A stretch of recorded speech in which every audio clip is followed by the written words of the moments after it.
Hola, mi nombre es Marta y te doy la bienvenida a mi Story Channel y también a un nuevo año, porque creo que este es el primero o tal vez el segundo video del 2026. Estoy segura que este año nos va a deparar muchísimos sucesos extraordinarios. Esperemos que sean en su mayoría positivos, que sea un año donde podamos mejorarnos cada uno de nosotros como personas, como padres, hijos, hermanos, vecinos, amigos y colegas, porque realmente se necesita esa armonía entre nosotros más que nunca. Y este video va a estar intenso, amigos, muy intenso, porque primero que todo, estoy tomando unos fragmentos de esa charla que tuve con Neil Barrios del canal Descubriendo, que me parece que tocamos puntos muy relevantes y gracias a que Neil hizo mención de aspectos que realmente son importantes, quise ampliarlos porque, como les dije anteriormente, cuando hacemos entrevistas o tenemos estos diálogos en videos, no se puede profundizar demasiado porque no podemos tampoco monopolizar digamos, el discurso, el argumento, de manera que el otro ya no puede ni siquiera intervenir y no puede decir su opinión al respecto. Y no solo eso, decidí ir a tomar los argumentos de Mauro Viglino junto con Elizabeth Soro en el canal oficial de Mauro Viglino. ¿Por qué lo hice? Porque ahí está mejor que en ningún otro lugar el argumento explicado, muy bien explicado por Viglino y por Elisabetta acerca de lo que sucedió allí en el Gan Eden, y me parece súper interesante también darles mis puntos de vista, ampliarles lo que él dijo. Digamos que él fue muy puntual en sus argumentos, entonces yo suelo desglosar y cómo, pues no es que esté añadiendo nada, simplemente estoy explicando, profundizando, estoy haciendo más énfasis en algunas etimologías, eso es todo. Y luego les doy también mis puntos de vista, porque me gusta añadir también, porque es bueno tener bastantes aristas de una escena que ha sido tan comentada. Claro, o también, no sé si has contemplado esta cita del Génesis 2:21, donde dice: entonces Jehová Dios hizo caer sueño profundo sobre Adán, y mientras éste dormía, tomó una de sus costillas, sustrajo y se cerró la carne en su lugar. Ahí hay una especie de operación, ¿no? Pareciera un relato muy Sí, simbólico, pero lleno también de algo que podría estar revelando que hubo una intervención a algo interiormente del código, que yo interpreto como un código más de ser un ser humano, ADAN o Adán, ¿no? Como, ¿qué eh, piensas de eso? eh, ¿Podría esto estar diciendo lo que tú dices? claro que sí. Bueno, quería aclarar que no es una costilla, o sea, el término, no recuerdo en este momento el término hebreo que se usa, en realidad no es costilla, sino parte curva, es una Ajá, parte curva, entonces por ajá. eso se ha discutido y todo esto. Pero bien, de todas maneras, lo que tú mencionas es clave porque se induce al sueño, es prácticamente una anestesia. Claro. Los puntos que se van a tratar son precisamente esos puntos a los cuales hace referencia Neil, que son la intervención, qué parte del cuerpo de Adán fue extraída, porque Neil hizo mención acerca de la costilla, que es la más nombrada en la tradición bíblica. Así que me pareció bien poderlo extender porque yo di una observación, entonces me parece bien desarrollarlo aquí porque en ese video no pude explicarlo de la mejor manera. Y en la segunda sección vamos a ver otra cosa que se pasó así ya al final de la entrevista que me hizo Neil, que fue que él mencionó algo muy interesante, que en ese momento no ampliamos, me tomó así por sorpresa porque yo no recordaba bien ese punto y que lo fui a buscar en el video que yo sabía que, un video de hace 2 años del canal oficial de Mauro Viglino, allí estaba precisamente ese argumento. Entonces me sirvió a mí también para refrescar la memoria, porque sé que les va a estimular muchísimo la curiosidad. Y lo voy a desarrollar más porque también Mauro Viglino lo menciona en su video ya al final, de manera que no se expande mucho, pero me pareció tan interesante que yo lo quise hacer aquí. Así que vamos con ese argumento, vamos con todos esos argumentos.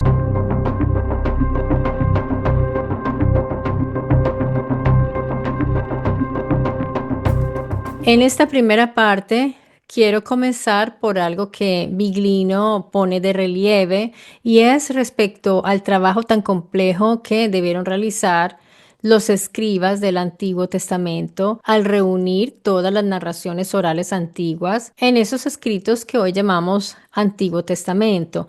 Es importante tener en cuenta la base para comprender estos escritos, es decir, la lengua con la cual fueron escritos, porque yo me doy cuenta también de que muchas veces se discute y se discute muchísimo acerca de estos textos, pero no se tiene en cuenta la lengua original. Así que partiendo de esto, yo quisiera ir un poco más atrás de lo que me preguntó Neil en esa charla que tuvimos. Vamos a ir un poco más hacia atrás para retomar algunos argumentos que Mauro Viglino desarrolló muy bien en su canal y nos dirigiremos al momento en el cual los Elohim, recordemos que en la Biblia está como lo ponen en singular, el Elohim, entonces, tratémoslo en singular como está allí escrito para no confundir a nadie. Cuando el Elohim indujo al Adán al sueño y le extrajo algo de una parte curva de su cuerpo, de una parte curva y sobresaliente.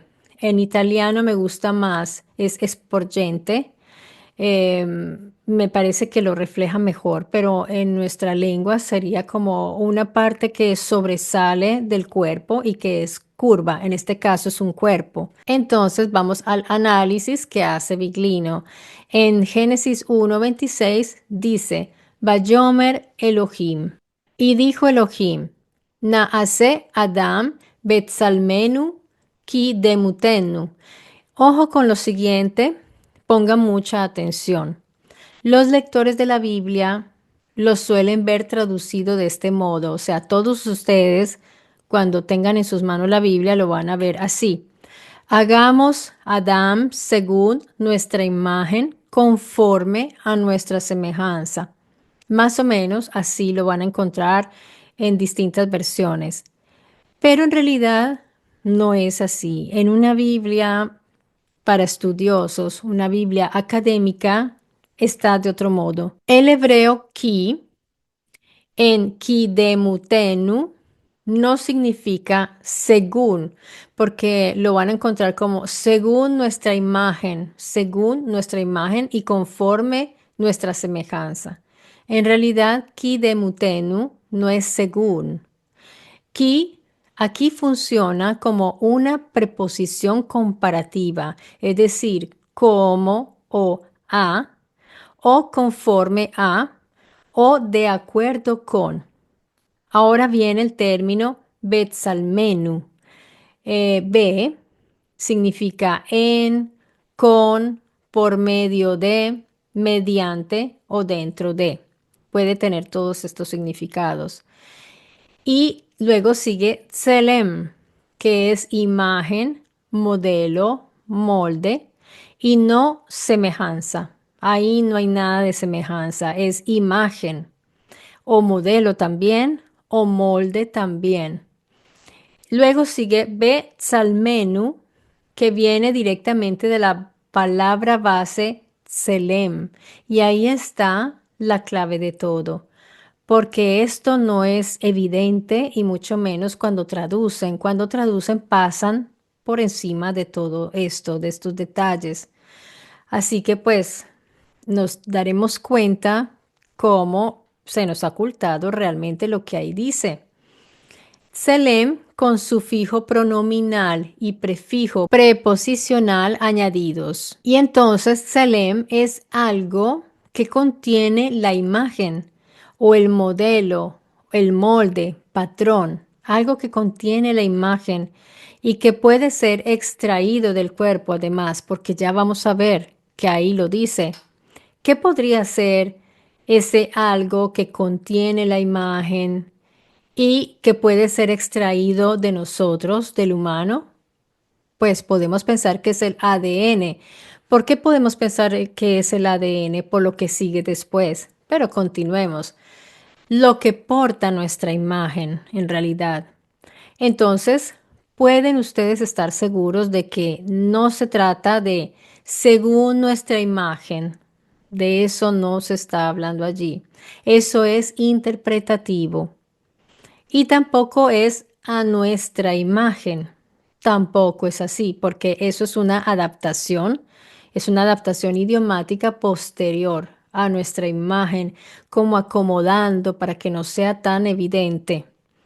En conclusión, amigos, hicieron al Adam con algo material que llevaba su imagen y que podía ser extraído. Esto es lo que Mauro Viglino siempre ha estado explicando de una manera muy clara y contundente. Entonces, por aquí vamos bien, ya lo tenemos claro de qué cosa se trata esa frase allí. Aquí Viglino entonces explica que esta narración probablemente habla del momento en que estaban construyendo a la primera pareja y es obvio que tuvieron que haber hecho muchas parejas con variaciones genéticas. Esas variaciones genéticas, pues necesarias para que no se fueran a extinguir, porque se necesitan las variaciones genéticas, es importante. Y además tenían que tenerlos muy bajo cuidado, tenían que estar muy pendientes de estos prototipos llamados los Adam para que no se fueran a extinguir. Él explica que estos adamitas eran un tipo de Homo sapiens distinto, elegido para el trabajo interno de los Gan Eden, mientras que otros se mantuvieron al exterior, probablemente para realizar los trabajos de las minas. Entonces, estos trabajadores externos trabajaban en las minas y ellos estaban dotados de una inteligencia más básica que apenas les permitiera comprender órdenes para que pudieran realizar trabajos sencillos. Así que toman a uno de estos Homo y lo llevan al Gan Eden para mejorarlo y para que trabaje para ellos directamente y esté en contacto continuo con los Elohim.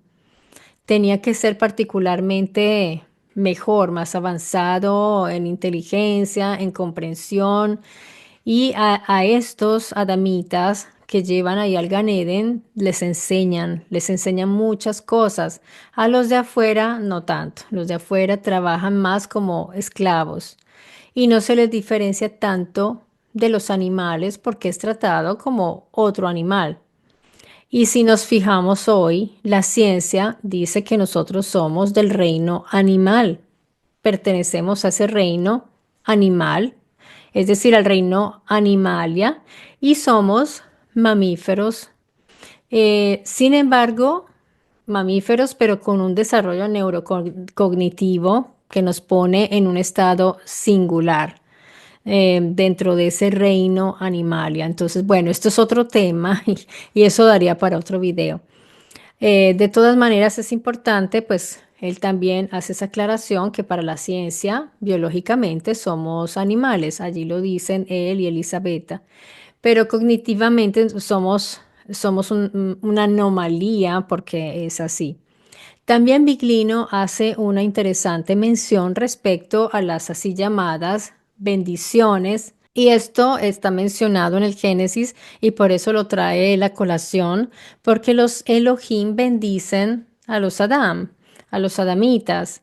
Cuando bendice a los adamitas, recordemos que la bendición, y esto es clarísimo, al menos para mí está muy claro que las bendiciones, por ejemplo, si vemos en el antiguo Israel, efectivamente eran bendiciones materiales. Cuando los padres bendecían a sus hijos, ¿qué les daban? Les daban camellos, ovejas. Lo vemos claramente en el caso de Esaú y todas esas historias nos dejan ver, nos permiten ver que las bendiciones eran bienes materiales, pero también como beneficios que te dan estos Elohim. Y en este caso vamos a ver una bendición muy particular, que es cuando los Elohim bendicen a Adán y Eva.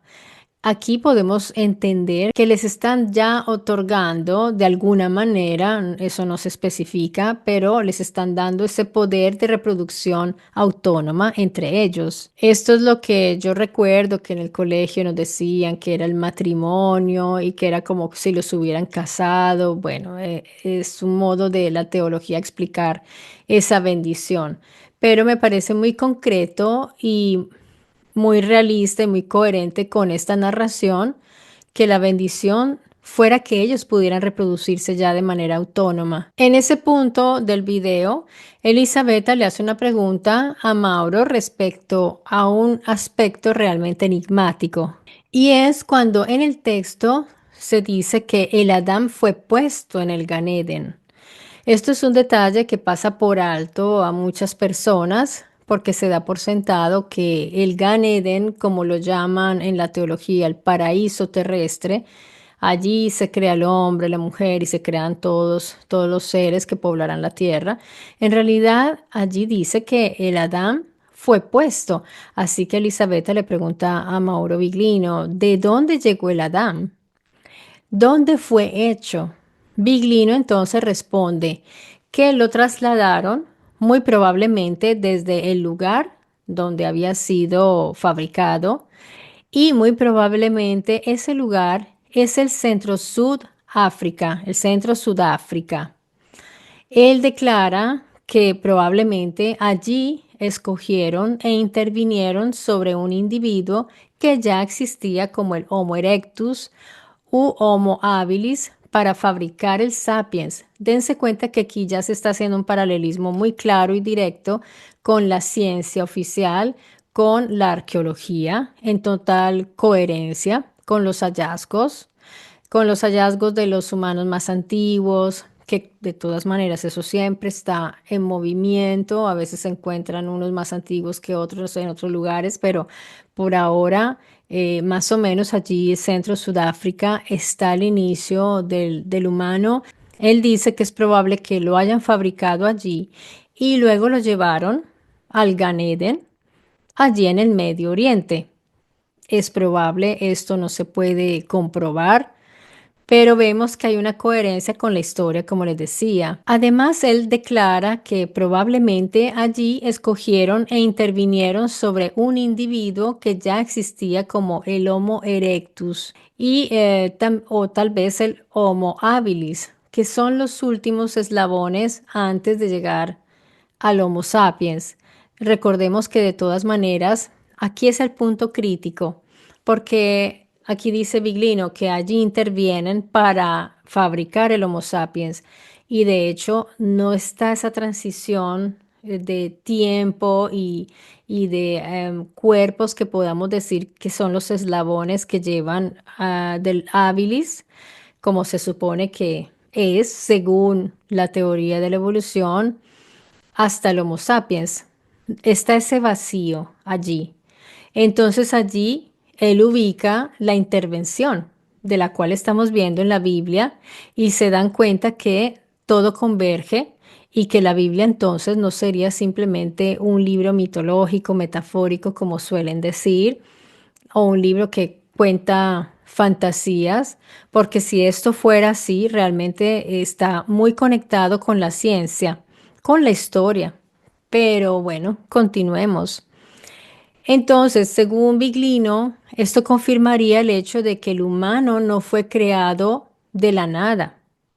Esa creación ex nihis, pues no tiene sentido, no tiene ningún fundamento. En cambio, esto tiene más coherencia. Aquí se está hablando de una fabricación, de un proceso de laboratorio, además, para fabricar al hombre.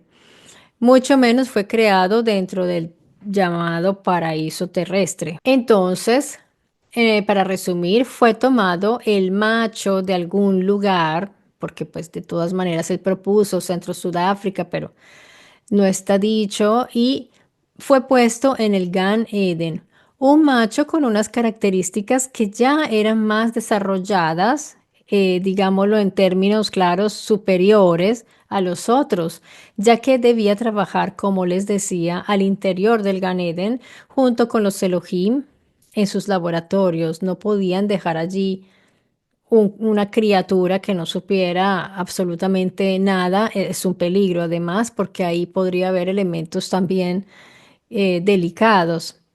Ahora, si llegamos a lo que mencionó Neil, ahora sí, que está en el Génesis 2:20. En el Génesis 2:20 dice, pero para el humano no se halló Etzer Kenegdo, una ayuda o compañía correspondiente a él. Ahora, más completo el texto sería, y el humano asignó nombres a todos los animales domésticos, a las aves de los cielos y a todos los animales salvajes. Pero para el humano no se halló una contraparte que correspondiera a él. Aquí Viglino nos aclara que el término etzer o etzer no se refiere solo a una ayuda, más bien a un complemento del macho, una compañera que le correspondiera, es decir, una hembra, porque el Adán era el macho. Estamos hablando en términos biológicos, hembra y macho. Entonces, podemos pensar que esto se está refiriendo también a un complemento sexual, porque en términos biológicos sería así, un complemento para el macho.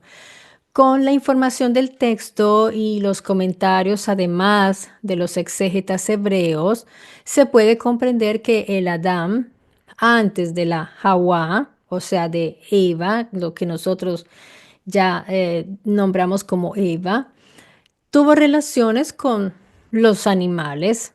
Esto se puede comprender, ha sido estudiado, se ha pensado, porque al hacerle el complemento al hombre, de hecho, Adán exclama, finalmente, esta vez sí es hueso de mis huesos. Pues como quien dice, por fin, porque si dice que finalmente esto sí, quiere decir que lo de antes no. Se dan cuenta, está clarísimo aquí cómo está manifestado y efectivamente los mismos exégetas explican que después de haber hecho el complemento a Adán, pues se prohíbe que el Adán siga teniendo relaciones con los animalitos. Ya le prohíben y ya no, digamos, ya no van a tolerar eso, porque ya tiene su complemento, el complemento sexual, porque tendría que buscar animales. El Elohim procede ahora a causar un sueño profundo al Adán. Dice, Adam Vayapel Yahweh Elohim Tardemach al Ha-Adam Ya Yishan. Él hizo caer, es decir, Yahweh Elohim, un sueño profundo sobre el humano y éste durmió. Aquí Viglino hace énfasis en el hecho de que el texto muestra claramente una intervención activa y directa del Elohim sobre el Adán. Entonces, porque dice que Yahvé causó o indujo al sueño al Adán. Esto hace pensar a una intervención con anestesia. Estamos de frente a esto, a una anestesia. Lo durmió. Por ejemplo, allí Elizabeth interviene porque ella es doctor. Entonces, ella comprende muy bien el significado de inducir a ese sueño, porque explica, Adam está a punto de ser intervenido y es algo doloroso, una intervención. No podría soportar el dolor de una intervención así sin anestesia. Miren la coherencia del texto. Y ella como médico se da cuenta que es muy coherente y muy lógico. Ella misma lo dice. Además, Elisabetta está estudiando con rabinos del Instituto Israelí de Estudios Bíblicos de Jerusalén. Entonces, ella nos cuenta que sus maestros están de acuerdo con el hecho de que se trata de una acción concreta. No se está hablando en términos simbólicos, metafóricos. Y Elisabetta, siendo médico, como les decía, ella también piensa que se trata de una anestesia total. Ella lo puede decir porque tiene el conocimiento como médico. Adam se durmió, pero no se durmió autónomamente. Yahvé hizo que el Adán se durmiera, él mismo. Él hizo algo para que el Adán se durmiera. Biglino entonces indica que la forma he feel del verbo es que ha causado el sueño. Esto quiere decir que no es un sueño natural, que Adán se quedó dormido, no, fue inducido y fue además instantáneo como se necesitaba para la intervención. Ahora vamos a la extracción que se realiza al Adam. El profesor rabino de Elisabetta traduce como costilla, porque además sabemos que tradicionalmente siempre se ha traducido como costilla. Y aquí hago un paréntesis porque es interesante que Elisabetta comenta que su profesor dijo que estamos frente a la primera intervención quirúrgica de la Torá. Dense cuenta que también los rabinos, no todos, tienen esa visión de la tradición, que no pueden ver otras posibilidades. Ellos son muy abiertos, mentalmente muy abiertos, y dense cuenta que ellos también lo dicen abiertamente. Allí hubo una intervención quirúrgica. Y quiero recordar que también Neil mencionó en el video que el texto se refiere a la costilla, como vamos a ver aquí en el video lo que él me comentó. Y mientras éste dormía, tomó una de sus costillas, sustrajo. Claro que sí. Bueno, quería aclarar que no es una costilla, o sea, el término, no recuerdo en este momento el término hebreo que se usa. En realidad no es costilla, sino parte curva. Ahora démosle una mirada más detallada a este asunto. Está el término que pues a mí se me olvidó en ese momento, que no me venía a la mente cuando le dije a Neil, mira, no recuerdo el término. Ese término es Selah. Y Biglino hace un análisis preciso, ya que estamos hablando de una acción técnica y específica. Después de dormir al Adam, se realiza una extracción. El término hebreo Selah tiene un significado literal primario que no es costilla. Y esto es importante saberlo. Ya vamos a ver por qué. Esa traducción es tradicional en realidad y es interpretativa, no es literal. La traducción literal del término en realidad es Selah, que significa lado, costado, sección lateral, pieza lateral, estructura lateral.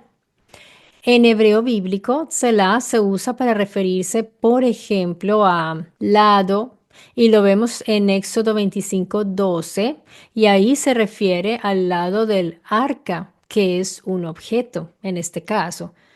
Entonces, en el Éxodo 25 se está refiriendo a una estructura lateral de un objeto que es el arca. Lo encontramos en el lado lateral de una puerta también, el ala lateral de un lugar o flanco, que significa como un lado, en Primera de Reyes y en Ezequiel. Aquí está hablando en términos de arquitectura, el flanco, el ala lateral. Entonces, allí en esos contextos, amigos, no se puede traducir como costilla, porque vemos que tiene sus contextos, como siempre lo hemos dicho, el hebreo es una lengua plurisémica, de manera que hay que mirar muy bien el contexto. Tradicionalmente, para hacer comprensible la narración, pues se interpretó como que el Elohim retiró la costilla del Adán, así no se complicaban la vida. Pero en realidad el hebreo no lo obliga, la lengua hebrea, a que sea costilla. Eso aparece por decisión teológica más bien y por la influencia de la Vulgata latina, que ha hecho un trabajo bastante fuerte en este sentido, de San Jerónimo, donde está el costam, que es igual a costilla. Entonces, desde ahí todo el mundo es costilla, costilla. De hecho, hay gente que en mi país dice, le dice a la mujer, a la esposa, le dice mi costilla, porque está tan arraigado ya en la tradición. Así que Tselá proviene de una raíz que indica superficie lateral, parte de un lado, componente de un sistema estructural. Entonces, amigos, en este punto se ha discutido qué parte del cuerpo era, ese lado curvo, ese lado lateral. Algunos dicen también que podría ser el miembro viril. Han dicho de todo. Yo en un lugar, cuando estaba haciendo mis búsquedas, leí también que algunos exégetas pensaban que se trataba de la oreja y de hecho de la oreja se pueden extraer células estaminales. Así que Biglino dice, miren, es como tratar de ver el dedo en vez de ver la luna. Cuando estamos señalando la luna, no miren el dedo, miren la luna. En este caso, la luna, ¿qué es? Pues que se está realizando una intervención, que se está extrayendo algo del cuerpo del Adán, de un lugar curvo, pero sea la costilla o sea lo que sea, de ese algo que contiene la imagen que en realidad es algo que contiene la imagen, van a fabricar a Eva. Eso es lo importante, esa es la luna, como lo dice él, para tratar de dar un ejemplo, para comprender bien lo que es importante, porque en realidad en cuanto a todo esto, se forman esas discusiones eternas. Además, también nos recuerda ese artículo donde el profesor Safran, que es docente de ética médica de la Universidad Hebrea de Jerusalén, y Biglino lo cita mucho en sus conferencias, en esa publicación el profesor declara que en la Biblia se habló de clonación y que la clonación ya la conocen desde hace 4000 años. Entonces, miren con la naturalidad con la cual ellos lo dicen, en realidad es la teología que tiende a estructurar todo esto de manera que se vea como otra cosa, porque debe ser un milagro o una metáfora simplemente. Esto fue una publicación realizada en el contexto de cuando se hizo la clonación de la oveja Dolly. Entonces allí fue cuando declaró este profesor. Así que lo importante, amigos, pues es saber esto, que se extrajo algo que contenía la imagen de Adán, con lo cual van a fabricar luego a Eva o Hawa. Tengamos en cuenta una cosa que es importante y Biglino no lo está mencionando porque pues ellos van avanzando en el tema, pero en el asunto de la clonación, cuando se extrae un clon, pues el clon es del mismo sexo del origen. Así que ahí tuvo que haber una intervención también. Hay varias posibilidades, porque pudo haber habido una intervención en los cromosomas para que quedaran los cromosomas femeninos, o simplemente hubo eh, una criatura de intermedio.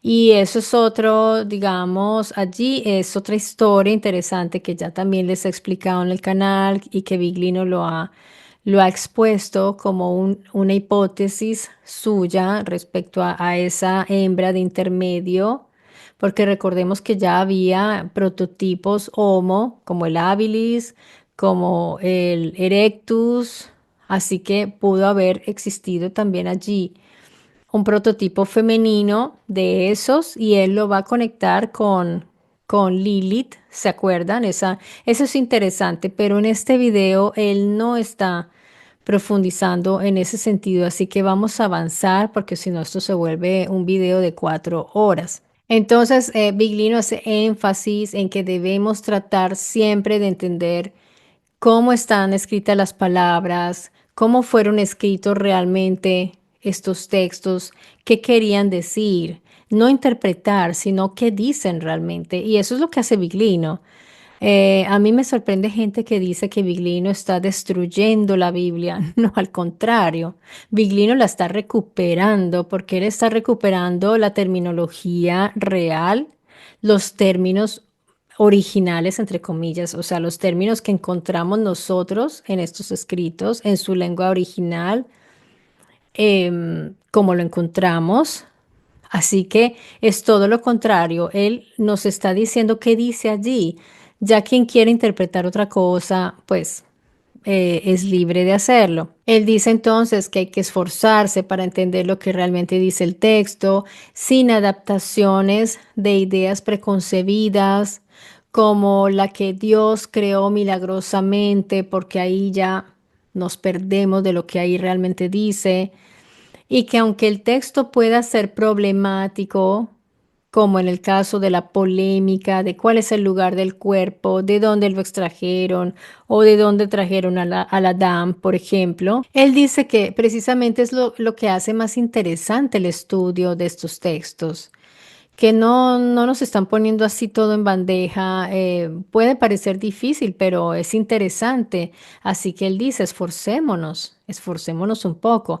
Y yo quiero añadir algo, y es que realmente hay personas que son un poquito perezosas porque están siempre buscando quién les interprete y como que es la interpretación más bonita la que quieren pensar que es, pero no van ellos mismos a ver.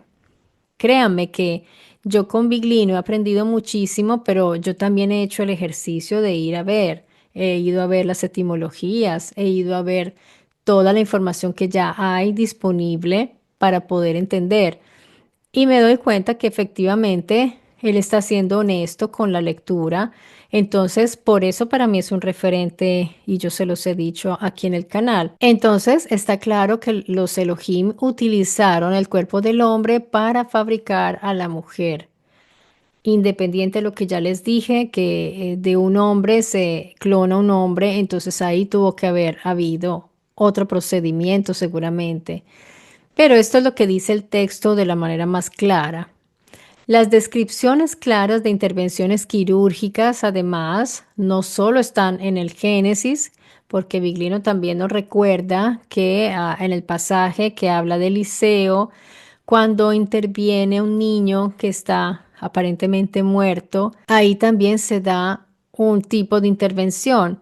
En el caso del Gan Eden vemos todas las fases de una intervención quirúrgica. Está la anestesia general, la intervención con extracción y luego además la sutura, porque dense cuenta que una vez hacen esta extracción, luego dicen que se cierra la herida. Es interesante. Es realmente una cirugía. Una vez obtienen el producto de la clonación, es decir, Eva, se la presentan al hombre. Adán exclama entonces, esta vez es hueso de mis huesos y carne de mi carne. A esta se le llamará Isha. Nosotros la llamamos mujer, pero en realidad recordemos que Ish es macho, es masculino, o sea que sería como macha. Y ahí se explica por qué ella fue tomada del Ish, es decir, del varón. Entonces le ponen Isha. Y luego está Ha'apam, esta vez. Esa expresión, esta vez, es muy importante porque implica allí que hubo otra vez. Si uno dice esta vez es porque ha habido otras veces. Entonces implica un contraste con lo anterior, una vez anterior. No es cualquiera. Esta sí corresponde. Esta sí es. Para quienes han dicho que estas narraciones son metafóricas, dense cuenta que bajo un análisis así, como la que hace el traductor Mauro Biglino y una doctora médico como Elisabetta Soro, Y los rabinos que le dan estudios a Elisabetta, que son sus maestros, y el profesor Safran también, que es un rabino también, pues bajo estos puntos de vista todo ya se ve muy, muy real y especializado realmente. Y en el video, Mauro Biglino nos recuerda que en la antigüedad ya se realizaban otras intervenciones quirúrgicas, como en China, en Mesoamérica, en Egipto, solo que esta intervención en particular, de la cual vemos aquí en las escrituras hebreo-arameas, pues nos podemos dar cuenta que son mucho más antiguas y además es una intervención mucho más avanzada, porque ya no hablamos de perforación del cráneo o una suturita en un brazo o ayudar digamos, curar una fractura. No, estamos hablando de clonación, que es algo bastante sofisticado y que es algo que nosotros ahorita estamos redescubriendo, que estamos aprendiendo nosotros como civilización. Dense cuenta que ya había una civilización que lo hacía. Y aquí viene algo muy interesante sobre lo cual me preguntó mi amigo Neil del canal Descubriendo, y es acerca de la existencia de una categoría nombrada en la tradición como lo son los Rafael. Yo en ese momento no caí en cuenta, pero él me dijo, sí, Biglino dio un nombre una vez. Yo en ese momento no recordé. Y dense cuenta que Rafael significa un él que cura. Una característica, ¿no? Por ejemplo, Jehová Mm. era más guerrero, Dios de los ejércitos, mientras que el que realizó probablemente esta intervención era un genetista. De hecho, él daba un nombre, no sé si lo recuerdas, para definir cómo bíblicamente se definen estos personajes que tenían esa habilidad de genética, de manejar y manipular la genética. Vamos a revisar la etimología. Rafa significa curar, sanar, restaurar o reparar. Él, sabemos que es un él o un Eloah o Elohim, uno de los adjetivos que en la Biblia se traducen como Dios, recordemos, pero literalmente significa Él. Este Él ha sido bastante discutido también por los estudiosos porque, por un lado, algunos piensan que se puede tratar de el singular de los Elohim, pero el singular de los Elohim es Eloah. Entonces, él podría ser un él como entidad separada, una entidad de estos Elohim, un tipo de Elohim, uno de ellos. Entonces, bueno, esto ha sido bastante también estudiado y discutido. Aquí en el canal lo hemos hecho esos análisis, pero dense cuenta que está implícito en muchos términos de la tradición judía como Micael, Geberel, recordemos, aquí está el Rafael. Entonces, podemos ver que también en textos judíos posteriores, no en el Tanaj hebreo, ojo, Rafael aparece como uno de los Malakim. Él aparece allí ya, es como uno de los Malakim, es decir, de los mensajeros en textos judíos posteriores. También es asociado a la sanación y está relacionado con el libro de Tobit, que es un texto deuterocanónico. Entonces, interesante de todas maneras. En conclusión, estos Rafael serían los Elohim médicos o genetistas o biogenéticos, los especialistas en curar y en hacer cirugía. Es posible que entonces a los adamitas los hayan fabricado los Rafael. Es posible. No están mencionados, recordemos que en la Biblia se hizo una configuración donde en todas partes está Yahweh, o si no, dejan como Elohim y así ponen otros apelativos, pero mm, como si se trataran todos del mismo.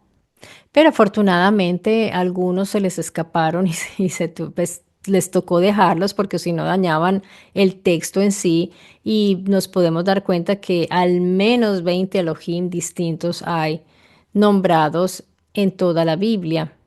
Bien, amigos, espero que les haya resultado interesante. A mí me pareció muy interesante este ejercicio porque yo sé que ustedes pueden ir al canal oficial de Mauro Biglino y siempre se los aconsejo. De hecho, voy a dejar el link para que puedan dirigirse directamente a ese video del cual yo les estoy hablando, para que puedan ampliar todo, para que lo puedan ver, porque ya sus videos se traducen automáticamente en español. Entonces, amigos, háganlo y me cuentan lo que quieran comentarme, me dejan sus opiniones. Por ahora les mando un gran abrazo, cuídense mucho y hasta pronto aquí en mi Story Channel.